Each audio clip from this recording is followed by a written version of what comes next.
Okay, good afternoon. It's Lindsay. It's Saturday, March 14th, 2026, and I'm just gonna make a video about this document, some of what these people are doing. So basically, this whole harassment stuff has gotten to the point where I've had to call. Didn't have to, but I decided that since this man Valdez Lewis, who seems to think, is convinced that we're in a relationship, is convinced that he owns me like I'm a piece of property, like, that I'm his girlfriend. And so clearly what's going on is that he's panicking because of this whole job situation where he works and all that crap, where supposedly he works at Saks Fifth Avenue. That place is closing down, whatever. So lately, all the stuff that's going on lately in my life has been so fast. Like, people who are just acting like in a frantic hurry to try to do something fast under the table, where they're trying to keep me from knowledge that clearly has to do with money. Okay, I can see, because I can pick up on the patterns of how this is going on and the people that they're using to do this to me. It's severe psychological gaslighting, and these people know what they're doing clearly, but they think they're testing me to see how I react, and they're testing me under certain situations to see how I'm going to react and how I react on certain, I can see, because for example, if I take a certain supplement in the mornings, or a certain something like CBD oil, for example, a little bit of that, which helps with my anxiety and stress, they know that because they watch. I know, I'm convinced, I'm 100% convinced that there's illegal surveillance cameras in this house. Probably, I suspect that where the treadmill is in that room, there's got to be some kind of a surveillance in that fan overhead, which is a Hunter brand fan that I'm pointing to on the ceiling, I believe.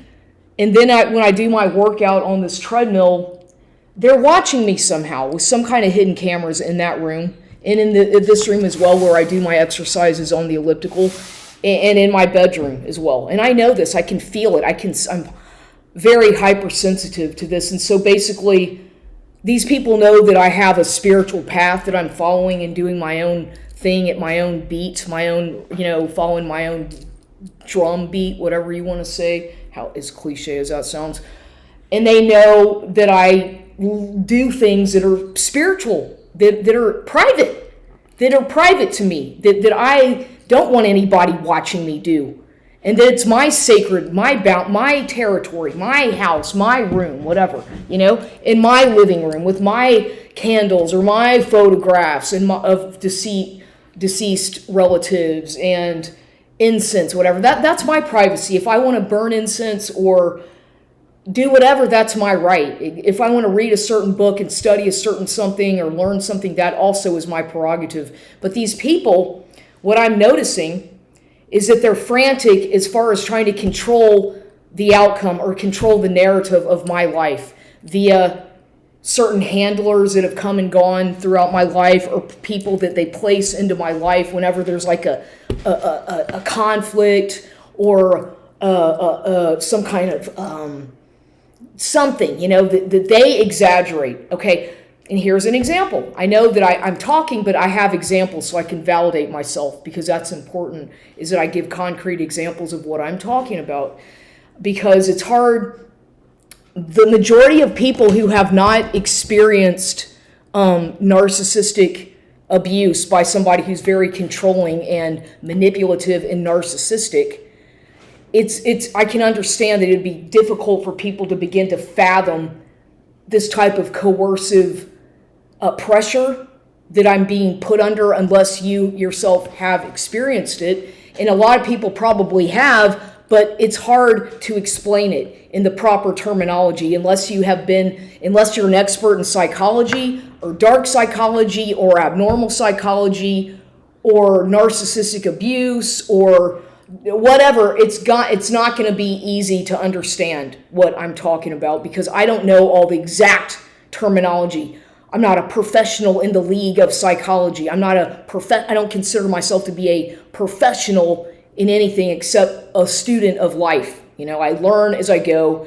I learn from my mistakes, and I try to pay close attention to people's body language.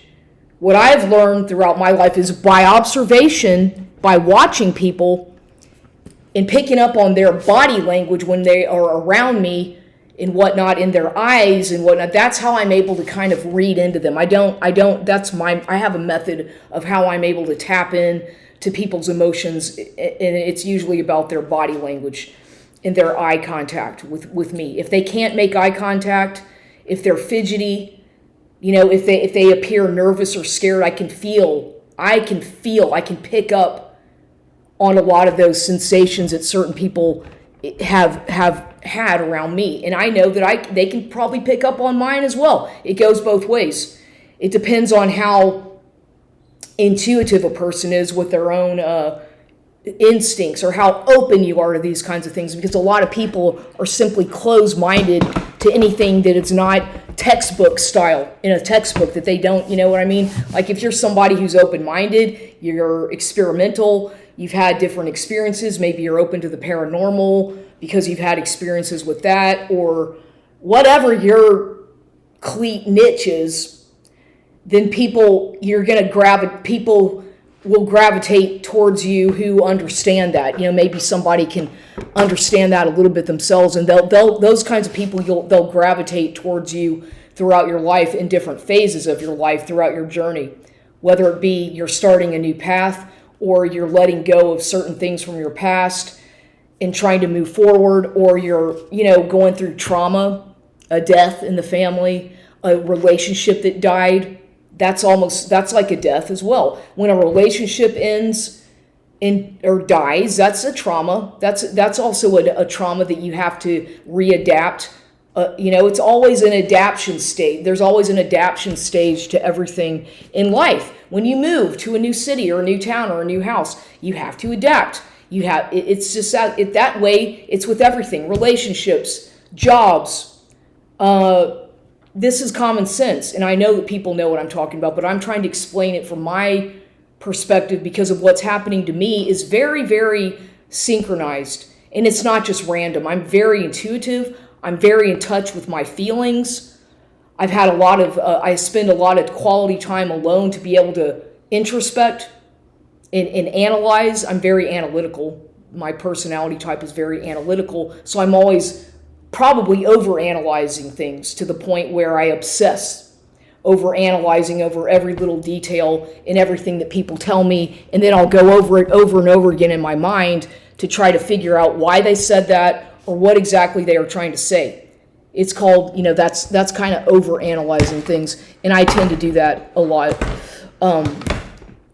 But it's just something that my personality, and so I'm very misunderstood, and I always feel like I have to over-explain myself or justify for things that I do because of the fucking pressure of being surveilled in my privacy. And here's an example. So this man, this Luis Valdez, which we have had a lot of turmoil in this situation, this relationship throughout the past 3 years. It's been like a roller coaster. It's been fucking crazy, in my opinion, because I don't trust him. And he knows that I don't trust him, and he's lied to me, and I've caught him in various lies. And so he knows that, and so he plays on my emotions like a fucking fiddle. Okay, he takes advantage of my vulnerabilities and plays with my emotions like I'm an object, because narcissistic people will do that when they lose control, or they feel that they're losing control over somebody. They will start to really, you'll see a side of them that's unlike anything you have ever seen. And I tell you, because I'm experiencing all this right now.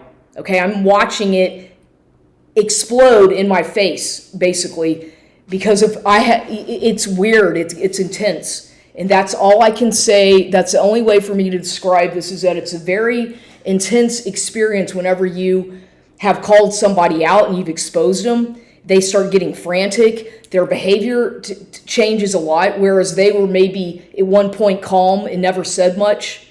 you start seeing a side of them where they start screaming, they start acting out, and they start cussing.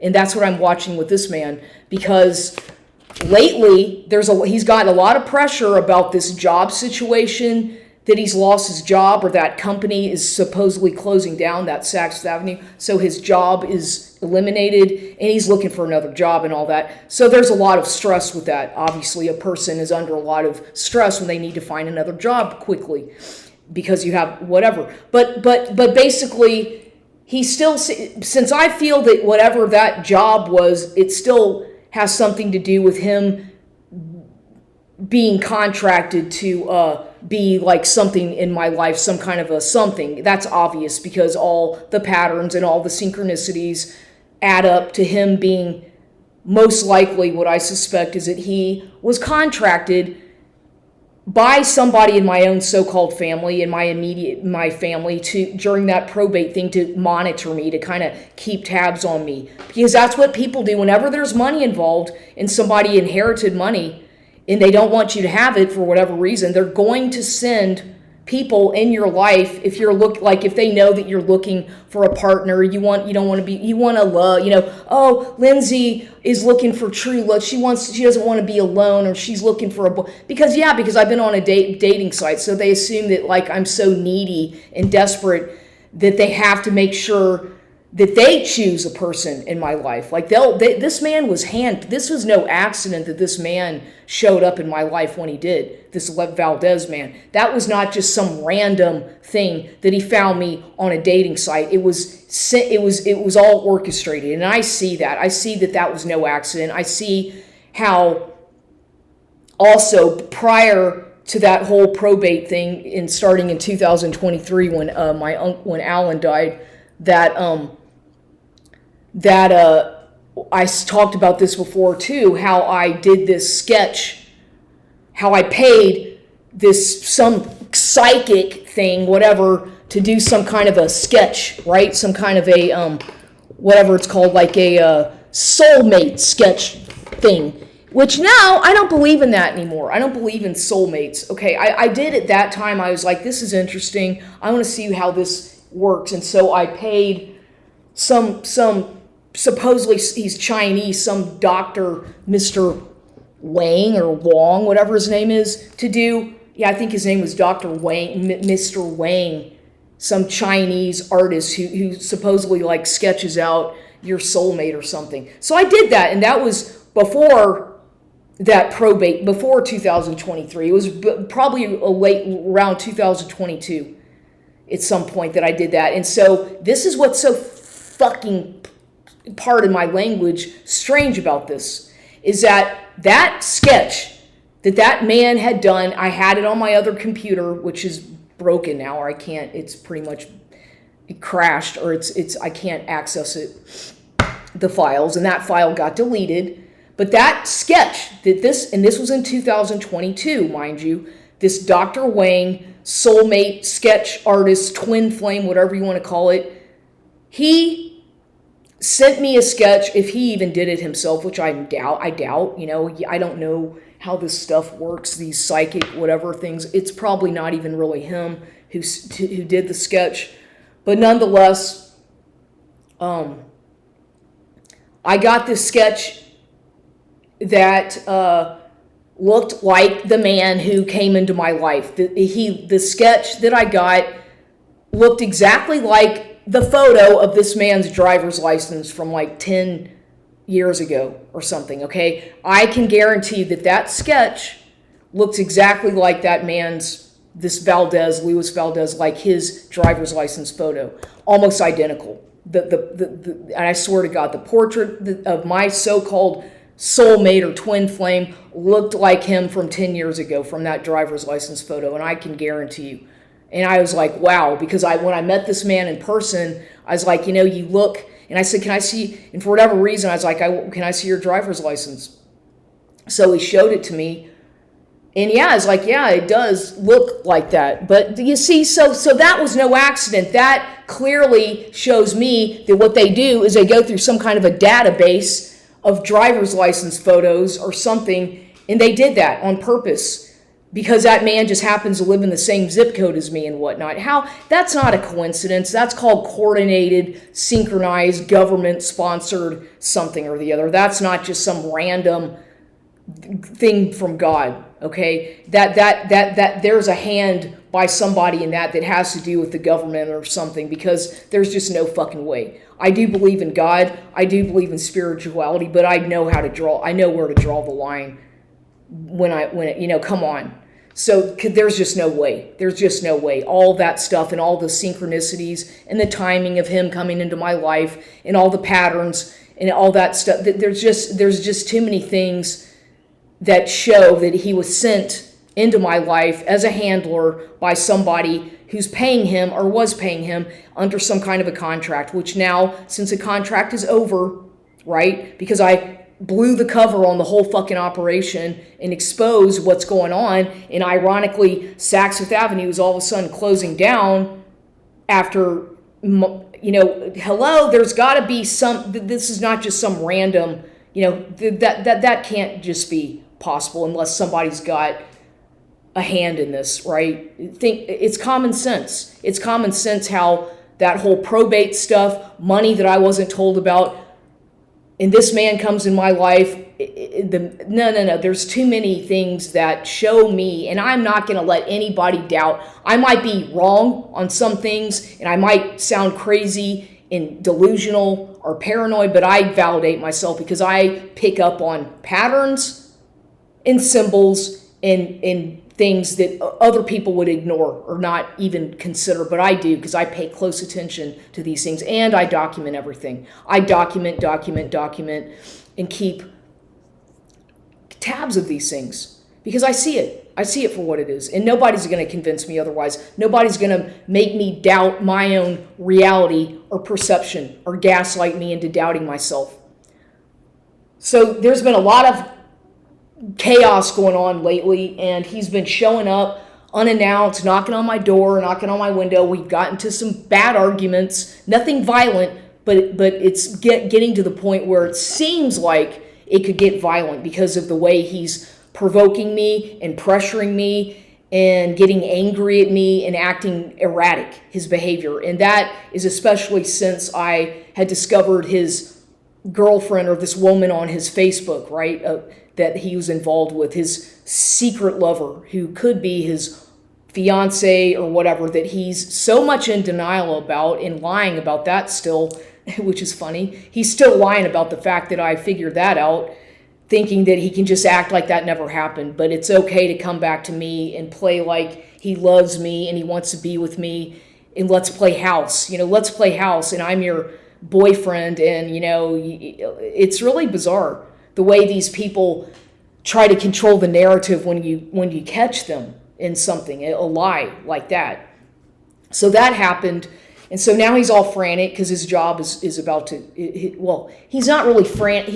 He is, but he's trying to hide it, okay? But this man is so manipulative that he'll get what he wants. These types of people get what they want because they persuade people and they manipulate and they lie. He's like a con man. He is. He's a con man. I don't want to call him he's a con artist, whatever the fuck you want to call these people. And I know that about him because I see it. He can't fool me. He can probably fool a lot of people, but it doesn't work with me. Okay? And I was convinced for a while, this man, he's pure evil. He's evil. He's mean. He's got bad intentions, and he's using me. He's exploiting me, and he's got an agenda. And I still feel that way. But at the same time, on the same token, I feel like there's a part of him that does truly care about me, or maybe at one point did, and there's something there that we both share, some kind of something there is some true something genuine. But now I'm just like, I feel like his fucking mask is falling off. The whole thing, the operation has been blown, the cover's been blown, and so he's just really, really getting pressuring me a lot about wanting me to be his girlfriend. It's very strange how he's being so adamant about labeling me as his girlfriend. He really wants to attach that label now. And I'm like, why now, after 3 years of me being your friend, why now all the pressure for me to be your girlfriend is what I'm kind of wondering about, especially after I figured out that he has had a whole other relationship that he was keeping secret from me on his Facebook, that I discovered that, and his Instagram. So I find that odd. I find that strange. And so that's a big red flag for me, that he's a narcissist and he's got some kind of an agenda and he's lying. That right there tells me a lot, that he's a liar, okay?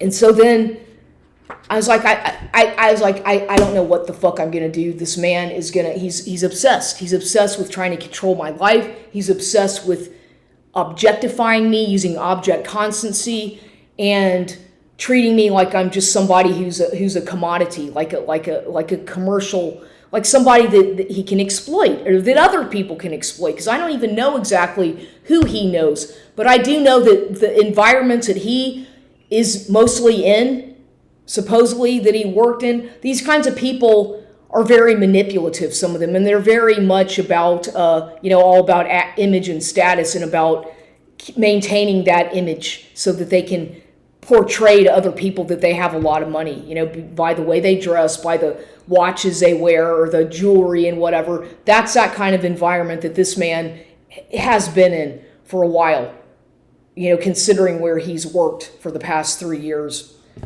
almost 3 years. I mean, that's that kind of environment.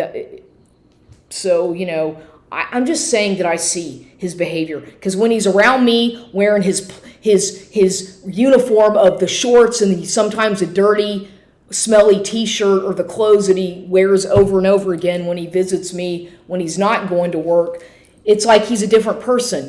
He's a completely, you know what I mean? It's like a double-sided thing. I've seen both sides of him. I know this man better than I think he knows himself, which is kind of scary, because I do know a lot of what's going. I feel like I can see through his soul, or into his soul,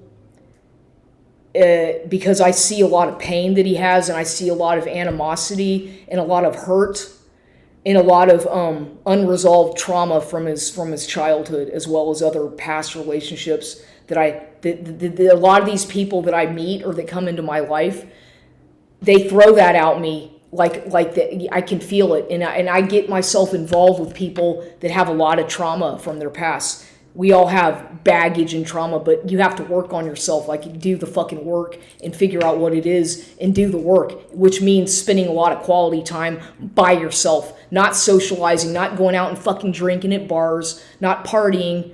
It's hard. It takes a lot of discipline, because it's a lonely fucking journey. It's not fun. But that's what you have to do in order to really come into contact with who you are, what your purpose is, and who you're supposed to be around. Because there's certain people in your life who are not supposed to be. They're only there for a certain amount of time, and then you'll know that it's time for them to go, that season has ended, right? And you let them go. You just cut them out, because you'll know, because the people who stay loyal to you, even through bad times or whatever, those people might be worth, they might be on your journey path, but other people are not meant to be there. And you'll know these, you'll get all the signs from God or whatever, whoever, you'll get the signs of who's supposed to be there and who's not. And you need to, and I'm trying my best to pay more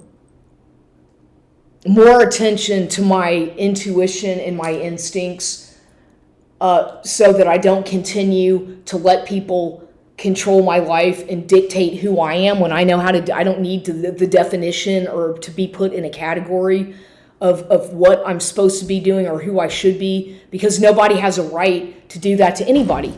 We all have the free will to make, as a sovereign people, to make your own choices, to follow your own path and do your own thing. And nobody, I don't care who you're involved with, whether it's your husband, if you're married, your significant other, your family members, they don't have the right to dictate who you are. You're a sovereign being. You're separate from them. And my mother and so-called family still, at my age, try to tell me how to live my life, like I'm dumb, like I don't know anything. Excuse me, no, I have enough education, I have enough experience that I know how to make sound decisions in life, okay? But they love to continue to scapegoat me and play like I'm a little baby, like I'm a little child who needs mommy or who needs advice. I'm not saying that I don't need the advice or that I don't value the advice from sometimes people like my mother sometimes, who does have, sometimes she has good advice.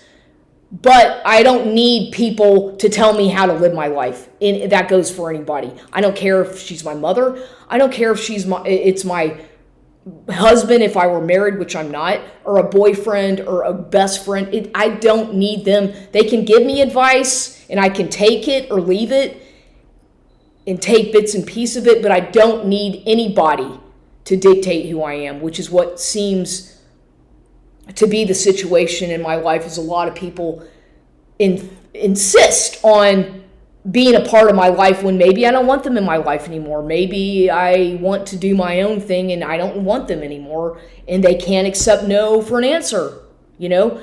And this seems to be something that I've gone through before, where certain people just can't let go because they want to continue to manipulate or harass or stalk or try to control. Because like I've talked about before, with highly narcissistic individuals, especially if you've been in some kind of a romantic, intimate kind of encounter with these people or relationship, the thought of losing a grade A source of supply for them, some of them, they just can't handle that. They lose control and they panic because they know that they're never going to find somebody better than you. For example, they know that they're going to keep on downgrading after they've met somebody who might be good for them or somebody who helped them and opened up their eyes to certain things that they were not accepting or not willing to see.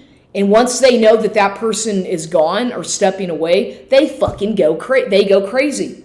They lose it. They go crazy, and you'll see the behavior is frantic. It's desperate when they feel that they're losing control of somebody or a situation, because they cling on to people like objects. People to them, narcissistic people see other people and individuals often as just an object that they utilize for something that they can benefit from. Whether, they benefit from people like a drug, like you're a drug, and so whenever they lose that, they go crazy sometimes.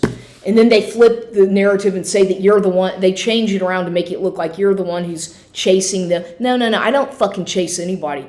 I don't give a fuck. If I've lost so much in my life, so many people and things and having to adapt to new situations, that I just let it go. And I try to adapt to what I'm dealing with at the moment. But I know that when I'm at a good point in my life and trying to maintain my peace and harmony and going about my life, and people try to disrupt that, I don't care who, if they're trying to disrupt that, then I don't want them in my life. I don't want them to be part of my life anymore.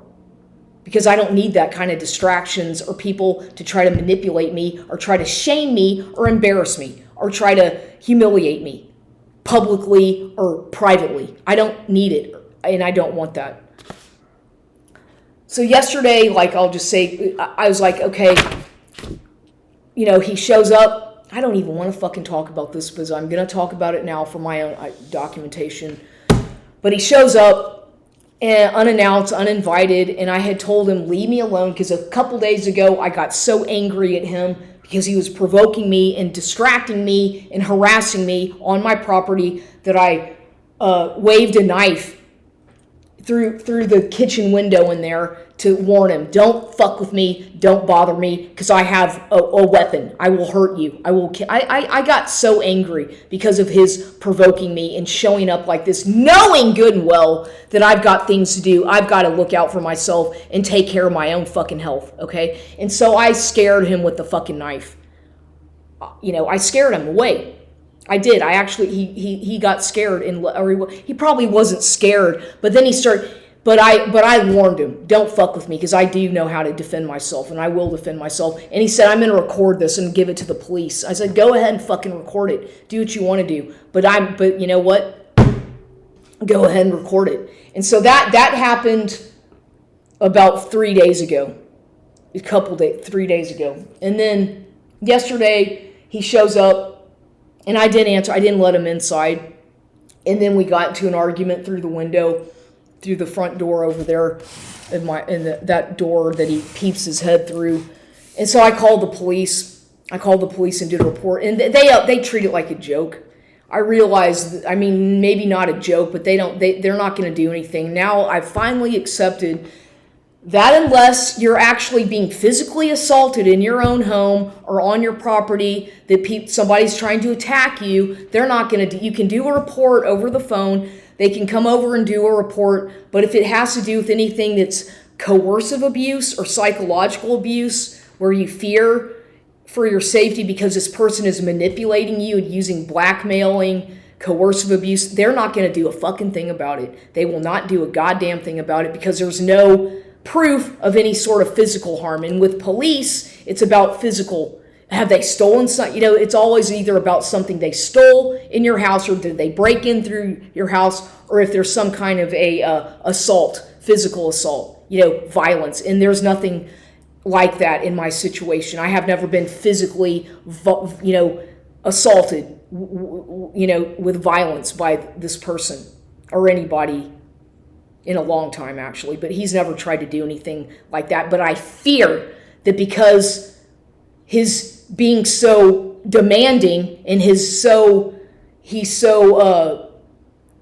manipulative and pressures me so much, using pressure and coercive use, that I fear that he might resort to violence if I don't protect myself by letting the police know what's going on. Because people like him, when you keep on refusing them and they keep stalking you on your property and you tell them to go away and they won't go away, it's like, well, what are you supposed to do? I don't want to get the police involved in my personal business, quite frankly. I don't really want to. But I feel like, well, I don't have a family member, like somebody that I can call. I don't have, or my mother, I told her about it, but she doesn't even live in the same city, let alone country. So I did let her know that I called the police and did a police or let the police know. And, but as far as like a family member in the city, I can't call. I don't have anybody. I live by myself. I'm alone. So I felt like, well, it might be in my best interest to let the police know a little bit of what's going on, so that at least I have some protection. But I don't, because it's not really like I'm not, you know what I mean? It's a weird, it's like a catch-22 situation, because it doesn't fall under the category of domestic violence. Obviously, it doesn't fall under the category of being burglarized, but it falls under the category of trespassing or somewhat of stalking and harassment on my property. But he's not physically harming me. But now he's getting crazy with screaming. Because today so I did do a police report yesterday. First I did one over the phone, and then after, right when I was cooking, of course they call and say that they're going to come out here. I'm like, okay, whatever. So they showed up. This officer, somebody named Javier Galvan, showed up yesterday. First I did the police report over the phone in the morning around 10 o'clock, 10:15, with somebody named Angela, verbally on the phone. I called the police here in San Antonio. And like I said, I told her briefly what the situation is. And then when I finish all my routine and whatnot, I start preparing, cooking in the kitchen, and then I hear the phone ringing. And it's a police department saying that they needed to type up the report or something. And I said, okay. And they said that they're going to send somebody out here. I said, okay, when is that going to be? They said within the hour. I was like, okay. And this was already like 1 o'clock or something. But so then they show up, obviously, like right when I'm eating. Of course they do. They love to fuck. Like I said, these people are watching me, and they love to interrupt you if you're eating, if you're doing something. And I'm not saying but I see all the patterns and how the timing of this stuff. It's always meant to make me feel like under pressure, And with the fucking police, how these government people are in military, it's all about body. They use women. They exploit women. They're notorious for being abusive towards women, by the way, military and police. I'm not in the police. I don't work for the police, and I sure as a fuck am not in the military. But I know how a lot of these people are and how they are always treating people. They're trained like dogs. They're trained to behave on command, and they're trained to obey orders. They're order followers. Okay, the police are order followers. They are in the Freemasonic, the lowest tier of the Freemasons, of which they are order followers. Okay, and I know this. I know about Freemason shit, and I know about the degrees, and I know how the police are the bottom of the level. They're lodge, Blue Lodge members of the Freemasons, and this is what they are. All police, every single. If they're not part of the Freemasons, then you can't be a police officer, basically. They have to be part of that society, that brotherhood, Freemasonic society. They are, whether they know it or not, part of the Freemasonic system. And this is a fact. You can research that and find out for yourself what I'm talking about. But, and they're not all evil people. I'm not saying that either, but I do know that they are unaware of a lot of what they're doing. They don't even know half the time what the fuck they're doing, okay? They don't. They don't even know. Half of them don't research enough about Freemasonic history or things to even know what the fuck they're doing. They don't even know what they're getting themselves into when they join the law enforcement or the whatever. They don't know. Some of them do, others don't. But this is a city that's filled with military. You know, this is San Antonio is military bases. A lot of military people here are retired veterans. And so it's very much a Freemasonic city, as well as Catholic. What's really weird about San Antonio, I have to say, since I've been living here, is that, okay, it's a Spanish, Hispanic, Catholic, mostly predominantly Hispanic or Latino Hispanic population, like 65, 70, maybe more percent, or 75%. I don't know the percentage of Hispanics here, but it's the majority of the people in San Antonio are Hispanics. And now, of course, with the immigrants coming in all the time, it's a lot of quote-unquote illegal Mexicans and people from Latin America and whatnot who are coming over here to work, mostly undocumented. So it's a mix of mostly Hispanics or Chicanos, Latinos, and whatnot. The majority of the people in San Antonio. There's a percentage. You know, there's enough Caucasians and of people of European or pure Caucasian descent, and as well as blacks. There's not as much. There's not a huge percentage of African Americans here by any chance, but there are. But it's predominantly Hispanic. And so that combined with the Catholicism and then the people that are involved with the police and military who are part of the Freemason Society or whatever is kind of a strange phenomenon, because the Catholics are supposedly very much anti-Freemasonic. If you look back in history through Roman history, starting, you know, when all this Freemasonic stuff started happening, if you start studying history, start studying the wars, you know, starting from I would say start with the Civil War, okay, or the American Revolution, then go on to the Civil War, the Spanish-American War, all that shit, World War I, World War II. You'll notice the patterns of Freemasons who start to, there's always a divide and conquer, okay? It's always going to be like that. It's always going to be the dark versus the light. And if you have lineage in your family that has Freemasonic people, Scottish Rite Freemasonry like me, and I can't help that, but on my mom's side, I have that Freemasonic stuff, Scottish Rite Freemasonry, or whatever, maybe. I can't help that. It's in my family lineage, okay? So these people find out shit about you when it's the government's harassment, stalking. They're going to know about your past. They're going to know about things that you didn't even know about sometimes, because they'll research you and they'll fucking gang stalk you and target you based on who you are and based on stuff that maybe happened years ago that you don't even know about, that your own relatives involving things about, you know, whatever. So they'll target you for these kinds of things. And they do this, especially, I know this because I've been going through it for a long time. And they target certain people based on your heritage or your family or things that your family members did or whatever that you don't have any control over whatsoever. But so I did the police report. So this Javier, back to what I was saying, he comes over here yesterday in person around whatever time in the afternoon, because I've got this thing right here, and I did a police report with him on paper, and here is that right here. See, this is proof that I'm having a paper trail now about in case something does happen to me, or in case, because I was like, I've got to at least do a fucking police report, because I don't know what this man is going to do. I don't even know him that well. I don't know if he's lying to me about half the things he says. I don't know. So for my own fucking protection and sanity, I'm going to go ahead and protect myself. So that I did a police report with him. I have a police report number. He came out here yesterday. I did that in person. And then I said, what happens if the man shows up again tonight? Because he told me this morning he's going to show up again at 7:30. And he said, well, immediately call the police if he shows up. So what happened is yesterday evening at 7:30, I started hearing him knocking. I immediately called the police. I called the police immediately when he showed up.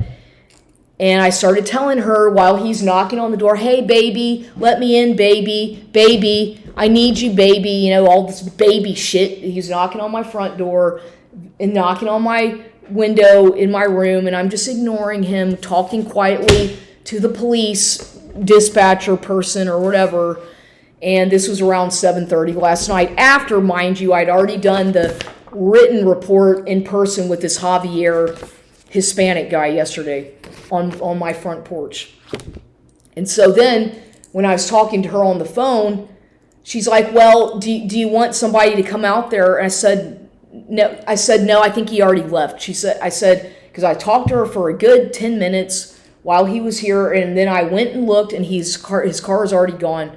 And she's like, she's like, well, we'll send somebody out there. She said, who do you want me to send out there? I said, I don't know. I talked to that. I did a police report in person earlier with this Javier person. Okay. She said, you want me to send him out there again? I said, no, he said for me to call you to let you know if he comes over again, to call, and they'll arrest him for trespassing.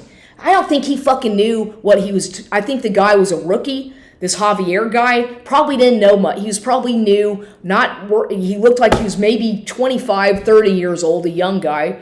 Maybe he's new, but nonetheless, he was telling me that if that man shows up again, to call the police immediately, and they'll come over to my property and arrest him for trespassing. So obviously I was like, okay. I was expecting, so it's almost like they're just trying to fucking make me, see how this works is because I'm targeted, they're trying to make me look crazy and stupid, when in fact, all I'm doing is fucking trying to tell me what they told me to do. Okay? But it's making me look like a complete idiot, is how I feel in a way. Because the way they fucking manipulate and the way they use surveillance to spy on me, obviously, they're doing something where I think that he, as I've talked about before, I believe this Valdez man is working with the police or something, because I don't know for sure, but it's getting really fucking aggravating because I don't really feel like these people take this shit seriously. I mean, they do, but at the same time, they don't. Her name is Angel, and then I spoke to April on the phone last night, this woman, April, and they're always like, what's your birth? The first thing the police ask me is, what's your birthday? What's his birthday? I'm like, it's like they ask the most mundane, simple questions you can imagine. I said, do you know what fucking coercive abuse is? Do you know what blackmailing is? Do you know what manipulate? They don't know shit about psychology or narcissistic abuse. The police don't know a damn thing about that, or they play like they don't. They play dumb. Okay, so they ask very simple questions. What's your birth date? What's his birth date? And that's all they want to know. I'm like, is that all you're going to ask me? And wait, let me go check and see. And so they'll go out for 10 minutes out to their car and come back and give you a piece of paper like this, okay, with a number on it. That happened yesterday in the afternoon. And then last night, let me tell you what happened last night, though. After I talked to this woman, April, on the phone around 7:35 p.m. yesterday, which was Friday, March 13th, she said, okay, well, if he comes back tomorrow, just call tomorrow, or just keep tabs of it or something, or keep it documented. I said, I know, I have been documenting this stuff. And so then all of a sudden, unexpectedly, I'm reading in my bed, already dressed for bed, reading, because I go to bed early. I like to fucking read and do my stuff and try to wake up early. So all of a sudden I get a knock on the door around 7:45 or so. And I'm like, oh my God, what? And I look out there and it's the police. The police are here. And I'm like, wait a minute, because I just did a report over the phone. I didn't know anybody was going to come over again.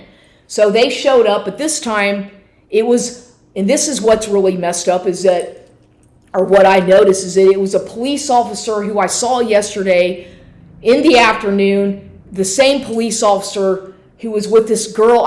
They stopped in front of my house for about 5 minutes, and they're just I was out there in my yard, and they're just watching me, and he was like coaching this girl, and she looked like she was maybe about young woman, very young, I'd say.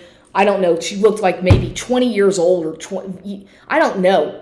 I thought it was a child. I thought it was a child at first. When I saw it from a distance, I was like, "Is that a little girl?" It looks like a 12-year-old or something. I couldn't tell because she looked so young. Or the person. I didn't know if it was a boy or girl who he was talking to in his police cruiser thing parked out in front of my house. And this was after I had already done the police report with this Javier man yesterday, okay? And I was like, that was weird, because I just watched the whole thing right in my front yard. And I was like, are they going to come here or ask me something? Or are they, what's going on here? Because I feel like this is all connected, hello. So then I answered the door last night, and it was him. It was that same police officer with that woman who he was talking to in the car. And I was like, okay, I saw you two yesterday out on the street in front of my house. And I was like, I recognize you. And I was like, okay, yeah. And I said, I wasn't expecting anybody to come over again because I already did a police report earlier in person with this Javier man. And so once again, I did another police report with this officer named Smith. Okay, he said he was Officer Smith or something. And I said, oh, and who's this woman? Who's your coworker? And he said, that's my intern. He didn't even say her name. He just said, oh, that's my intern. It's like, okay, that's a great way to introduce her. I mean, she just stood silently, kind of like petrified, or she's very, just kind of shadowing him in a way. Didn't say a word. She wasn't really wearing a police uniform, but apparently that was his intern, and she was a woman who looked very young, very small, petite woman who maybe was 20, I would say maybe between 20 and 30 years old. I don't know, but she looked very young, and she just didn't say a word. It's like maybe she was not allowed to say anything, but I was paying close attention to the body language. And he was this Officer Smith, who came over to my home last night around 7:45 to do another police report. See, I've got two of them here. He was a blonde or lighter skin, and by the way, I said, so why were you, I said, I did notice you two yesterday. And he's like, oh yeah, we were, because we got a call from Angel down the street who's living in a Jeep in that property where the property burned down. I was like, oh, okay, yeah, I think I saw him the other day walking his dog. Because every time I'm in my backyard, this guy, in the past couple days, I've seen a guy walking a German Shepherd wearing all black. And I'm like, who's that? I see the fucking patterns. And apparently his name is Angel, and Angel lives a few houses down, and he's living in a Jeep where that house burned down a couple months ago when that supposed man who was a drug or out of rehab or something who lived there burned the house. Something happened, but apparently, I don't know the story. That's just what I was told. If it's true or not, I do not know what happened. But apparently, they were there because of something that was going on with this man, Angel, who's walking, whatever, who lives staying in a property a couple houses down. And I was like, oh, okay, that's interesting, because I've seen him a few times walking his dog when I'm in my backyard. I just said, oh, okay, wow, okay. So anyway, I didn't say it like that to him, but I'm thinking, okay, I see some strange things going on here, because lately when I've been in my backyard doing my studies and learning and reading a book, all kinds of fucking strange shit has been going on around me, like all the weird stuff going on around me that I pick up on everything, because these people are monitoring. I feel that I'm under a lot of scrutiny by a lot of strangers and people that are sent to try to distract me. Or that's how it feels. And I'm not stupid. I'm very perceptive.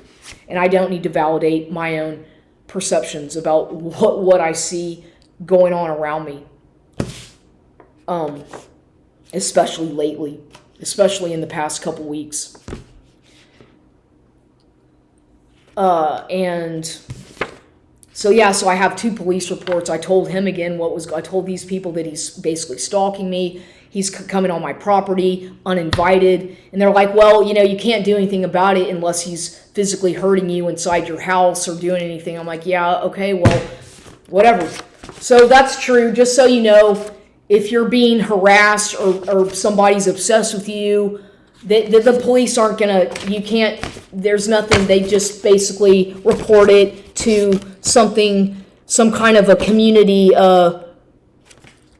something where they don't take it, these things are not taken seriously until you get killed or until you something physically happens to you, or you get raped, or somebody murders you. Here in San Antonio, the police don't do anything. They'll come out and do a report, but they're not going to you won't be able to get a restraining order on somebody unless you have physical evidence of being, scars or being bloodied up or something. They're not going to do any kind of, they won't do unless it becomes like a criminal where the person gets arrested on your property for doing something then you can get a restraining order. But if it's just somebody harassing you, coming to your property, and there's nothing violent going on, there's nothing you can do. There's nothing that they can do either. And I didn't know all this stuff. I thought that you could get a restraining order on somebody if they're coming onto your property and stalking you, but apparently not. Not here in San Antonio, at least. So what they did was they just gave me, they call it the crisis response team. These people are supposedly professionals in crisis. Man, and this was, it's fucking embarrassing, because it's like this whole thing is getting blown out of proportion to make it look like I'm going through some kind of and all the goddamn cars that were driving by watching. It's just humiliating. It's embarrassing. And this is all done because this Valdez man, I suspect, is trying to make me look fucking crazy. To prevent me from what probably I'm entitled to monetarily. And he wants to be my handler. He wants to control my life. So they're just making me waste my time by calling the police. And I won't be fucking calling, no offense to the police, because I don't know these people personally, but I see the way they're some of them are very arrogant, some of them are very pompous, some of them are very entitled. And I just pick up on certain things about these people that maybe other people don't see, and I can kind of suspect what could be going on when I see certain things, and I'm like, okay, whatever, I'm just saying that I probably don't know, since now I have 2 police reports, but no restraining order on this individual, this Valdez man who's coming on, there's really nothing I can do anymore involving the police, unless, like I said, until it gets violent, which I don't want it to. But that's how this stuff works. So it doesn't matter if you're a female or somebody who's being abused, blackmailed, or coercive abuse or manipulations, and when they use your family to steal your inheritance or whatever, to make you look crazy so that you lose credit in a court. Maybe there's a secret court case going on where they're trying to use your mental status or emotional status to deem you as being mentally ill so that they can control your money or assets, whatever these people have tried to do to me via guardianship or whatever the fuck. I see what's going on. I pick up on these things, but at least I'm documenting it so that I have my own paper trail. So then he shows up again today, right? Lewis shows up again today when I'm on my treadmill at 10 o'clock with a fucking coffee. He's knocking on the door. I said, I'm not letting you in my house, Lewis. I don't want you to come in here. He's like, let me in, please. I want to talk to you. Please let me in. I was like, okay, fine. I'm not afraid of you. You're a fucking big baby. You're harmless. I see that you're not going to physically hurt me, I don't think, right now. But maybe, but nonetheless, I'm going to take that chance. I'm like, fine, I'm going to take the fucking chance and let him in just to put this to the test, to see how his behavior is going to be. So he's talking to me. He's like, I have some talk. Here, I brought you something. I'm like, I don't want anything. What is that? He just comes over, acts like he owns my house, slams down a fucking paper bag of some tacos. I said, I don't want that. I don't want you in my house. I don't want that, Lewis. And he's like, just acting once again like he's like, I need you. My testosterone levels are so high. I've been a few days without you. I'm like, that's not my problem. I don't know what to tell you. And I said, so what's going on with your job? What's going on at Saks Fifth Avenue, Lewis? And nonetheless, he's just full of shit. He just wants attention, and he's using me to regulate once again his emotions and what's going on. So he's like, oh yeah, well, I had an interview at Dillard's and it's $20 an hour and they hired me on the spot. I'm like, good, congratulations. So you got another job. Good. Okay, good. So quit. So good. Now get, good. I'm glad you got another job. Okay. Supposedly he says they hired him at Dillard's at North Star Mall. And I'm like, yeah, okay. He's like, yeah, the ladies really liked me. They really liked me in the men's department. Like, good for you. He's like, I'm going to be coming over tonight at your house at 7:30.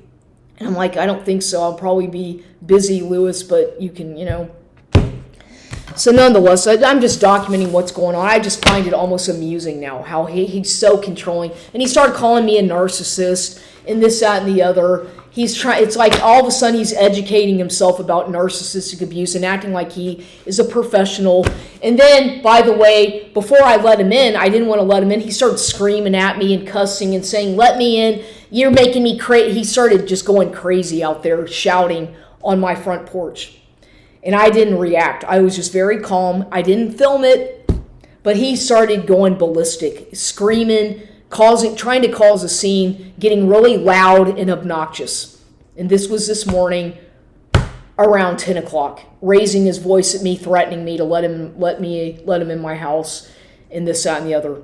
But I wasn't afraid. For whatever fucking reason, I was like, okay. And I let him in the front area and watched him do a performance, watched him do his little dramatic performance, because he needs attention. He needs me to validate what's going on so that he can go to his whatever job he has, so he can get validation from the women or whatever, so that he feels important and valuable. And he needs my validation in order to do that, apparently. Apparently I'm that much of an influence on him that he needs my approval to go do whatever it is he's doing. So that is that.